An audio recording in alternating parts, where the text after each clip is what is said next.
Bon, bah cette semaine, c'était la fête du travail. Et du coup, Emmanuel Macron, bah il est parti en vacances à Rome, normal. Il est passé au Vatican et alors il aurait discrètement manœuvré pour faire élire l'archevêque de Marseille. Alors manœuvrer, c'est son style, mais discrètement, c'est un peu raté, non?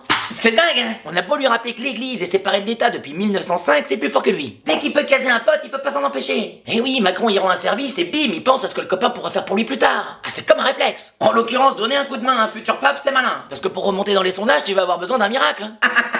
Pendant ce temps-là, on va te raconter ce qui se passe dans ton pays, celui que t'es censé diriger. Bon, bah ici, on est sur du classique, hein. Tout le monde fait le pont, donc la SNCF est grève, donc les Français sont pas contents.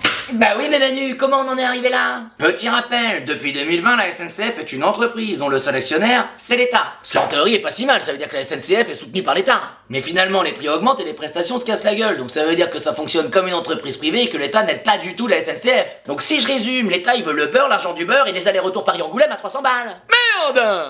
Après attention, je veux pas être mauvaise langue non plus. La direction de la SNCF, peut-être qu'ils ont pas le choix d'augmenter les prix, peut-être qu'ils sont en galère. On est marrant nous, on sait pas. Ah bah non, attends. Ah putain. Sur les 4 dernières années, les bénéfices de la SNCF dépassent les 6 milliards d'euros. Et y a un problème là. Parce que quand ils font des nouvelles lignes, des nouveaux trains, c'est censé être financé avec nos impôts, sauf que les travaux ils sont quand même répercutés dans le prix du billet. C'est énervant, hein. Donc en fait, nous on paye tout 2 fois.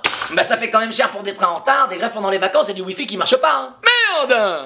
Eh ben entre Macron en Italie, Darmanin qui fait du karaoké et les trains qui roulent pas, cette semaine on était plutôt sur la fête que sur du travail.